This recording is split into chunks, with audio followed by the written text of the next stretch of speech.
राधे राधे दोस्तों। तो कैसे हैं आप सभी। क्लास टेंथ में जो आपके यूपी बोर्ड के एग्जाम आने वाले हैं, तो क्लास टेंथ में फिजिक्स के चैप्टर कुछ ऐसे क्वेश्चंस लाए हैं फिजिक्स के चैप्टर में से, जो क्वेश्चंस आपके एग्जाम में जो है वो बार बार रिपीट होते हैं और आपके 2026 का जो एग्जाम होने वाला है उसमें आने की इनकी संभावना भी ज्यादा है, क्योंकि ऐसे क्वेश्चंस जो है वो एग्जामिनर जानबूझ के देता है बच्चों को परखने के लिए या फिर उनको जांचने के लिए कि बच्चे क्या ये क्वेश्चंस कर सकते हैं या फिर नहीं कर सकते। तो ऐसे क्वेश्चंस को हम क्लेरिफाई करके लेके आए हैं आपके लिए कि आप उन्हें देखिए और एनालिसिस करिए कि क्या ये क्वेश्चंस आपको पहले से आते हैं। अगर नहीं आते तो इन क्वेश्चंस को थोड़ा सा आप जरूर डेली देखा करिए। ये क्वेश्चंस आपके फिजिक्स के एग्जाम में आने के पूरे पूरे चांस हैं। ठीक है, तो आइए हम क्वेश्चंस को एक एक करके देखते हैं।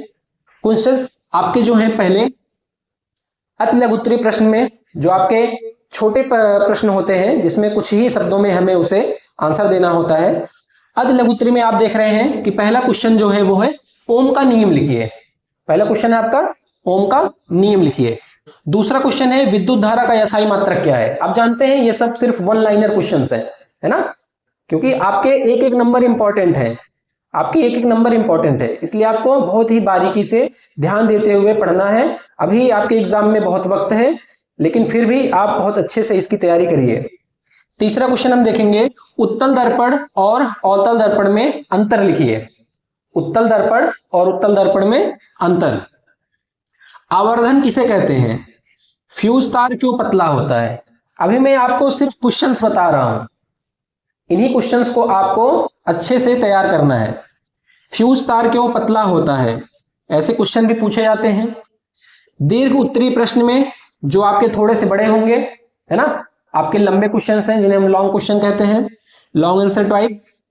पहला क्वेश्चन है इसका विद्युत शक्ति क्या है, इसके सूत्र लिखिए। विद्युत शक्ति क्या है, इसके सूत्र लिखिए। चुंबकीय प्रेरण को समझाइए। चुंबकीय प्रेरण को समझाइए। ओम का नियम लिखकर प्रयोग द्वारा समझाइए। जो ओम का नियम है उसको लिखना है और उसका क्या प्रयोग है, प्रयोग के द्वारा ही आपको समझाना होगा। क्योंकि इसमें आप देखिए एक ही क्वेश्चन में 2 से 3 क्वेश्चन मिले हैं, ये तभी तो लॉन्ग बनेंगे, तभी तो आपका नंबर भी इस पे बढ़ेगा, है ना। लॉन्ग थोड़ा सा आप लिखोगे समझा के अच्छे से तो आपको नंबर भी अच्छे खासी मिलेंगे। चौथा क्वेश्चन देखेंगे मानव नेत्र का नामांकित चित्र बनाइए एवं दोषों का वर्णन कीजिए। जो आपके मानव नेत्र होते हैं उनका नामांकित चित्र, है ना, नेत्र के अलग अलग पार्टों को दर्शाया जाएगा, पुतली, कार्निया, लेंस, हर चीज आपको बनाने के बाद दर्शाना है।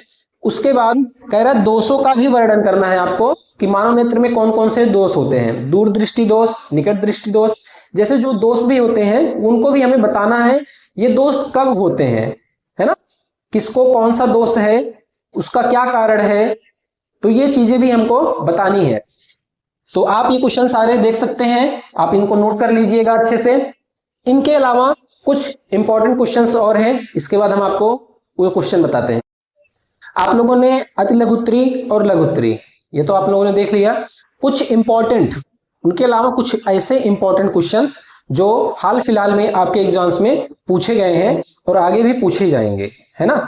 आइए हम उन क्वेश्चंस को देखते हैं जो आपके लिए बहुत ज्यादा इंपॉर्टेंट है। देखिए कुछ अन्य इंपॉर्टेंट क्वेश्चंस के अंदर हमने क्या रखा है, प्रतिरोध किन कारकों पर निर्भर करता है।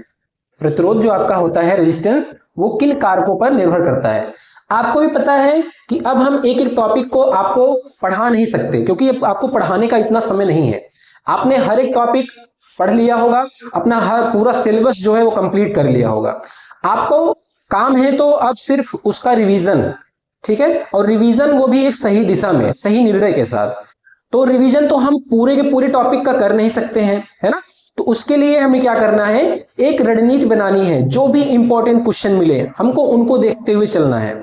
सारे क्वेश्चंस पे बहुत ध्यान नहीं देना है।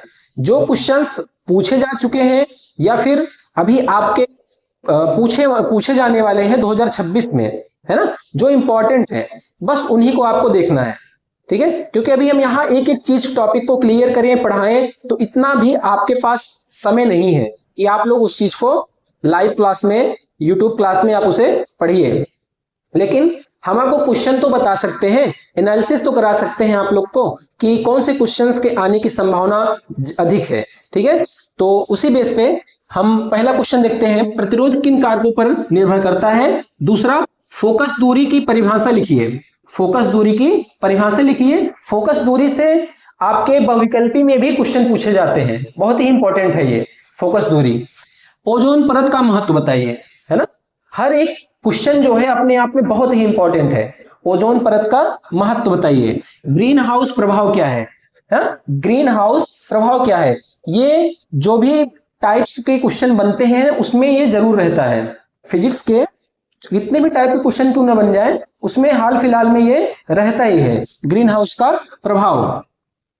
ऊर्जा संरक्षण क्यों आवश्यक है। ऊर्जा को संरक्षण करना यानी सुरक्षित रखना, यानी उसको संचय करना, है ना, वो क्यों आवश्यक है, उसका संरक्षण क्यों आवश्यक है। ये चीजें आप रिकॉल किया करिए बुक से, सीरीज से, या फिर जो आप नोट्स बनाए होंगे उनसे आप ये चीजें रिकॉल जरूर करिए।